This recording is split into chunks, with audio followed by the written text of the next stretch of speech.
வணக்கம். சற்று முன் கிடைக்கப்பெற்ற ஒரு மிக மிக முக்கியமான செய்தி ஒன்று வெளியாகி உள்ளது. எடப்பாடி பழனிசாமி வீட்டில் நடந்த ஆலோசனை கூட்டத்தில் கலவரமாக மாறியிருக்கிறது.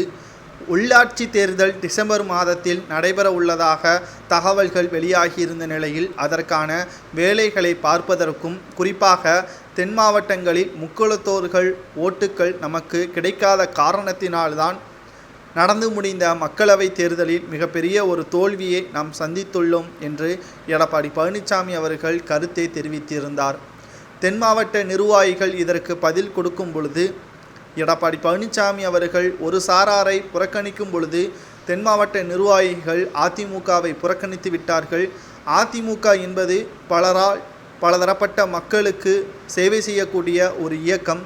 அதை தனி இயக்கமாக, தனி சமூகத்திற்கு சார்ந்த இயக்கமாக மாற்றுவது மிகப்பெரிய ஒரு தவறு என்று தென் மாவட்ட நிர்வாகிகள் கூறியுள்ளார்கள். இது எடப்பாடிக்கும் தென் மாவட்ட நிர்வாகிகளுக்கும் இடையே மோதலை ஏற்படுத்தியுள்ளது. காரணம், எடப்பாடி பழனிசாமி அவர்கள் கொங்கு மாவட்டத்தை சேர்ந்தவர்களுக்கு முக்கிய பதவியையும் அப்பகுதியில் உள்ள அதிமுகவின் தொண்டர்களுக்கு சலுகைகளையும் கொடுத்து வருகிறார். ஆனால் தென் மாவட்ட நிர்வாகிகளுக்கு சலுகையோ பதவி உயர்வோ தென் மாவட்ட அதிமுகவின் தொண்டர்களை பார்த்து கொள்வதற்கான எந்த ஒரு பொருளாதார வசதியோ இதுவரை எடப்பாடி பழனிசாமி அவர்கள் செய்யவில்லை.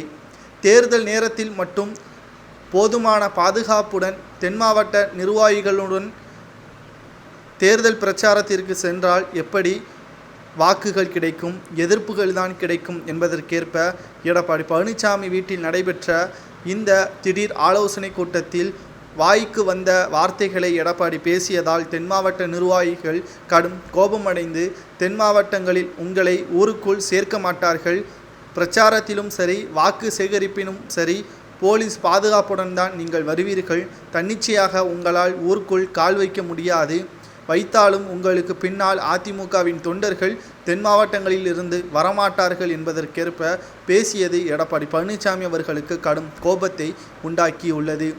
ஒரு பக்கம் நாம் பார்க்க வேண்டும், 2026 சட்டமன்ற தேர்தலில் வெற்றியடையுமா அடையாதா என்பதற்கு முன்பாக அதிமுக தற்பொழுது எந்த நிலைமையில் இருக்கிறது என்று பார்த்தால், 2 கூட்டணி கட்சிகள் தான் தேமுதிக, எஸ்டிபிஐ உள்ளாட்சி தேர்தலில் வெற்றியடைந்தால் 75% வெற்றியடைந்தால் மட்டும்தான் 2026 ஆட்சியை பிடிக்க முடியும். இல்லை என்றால் மிகப்பெரிய ஒரு தோல்வி, எதிர்க்கட்சி அந்தஸ்தை கூட இழக்க நேரிடும் என்று செய்திகளை நம்மால் பார்க்க முடிகிறது.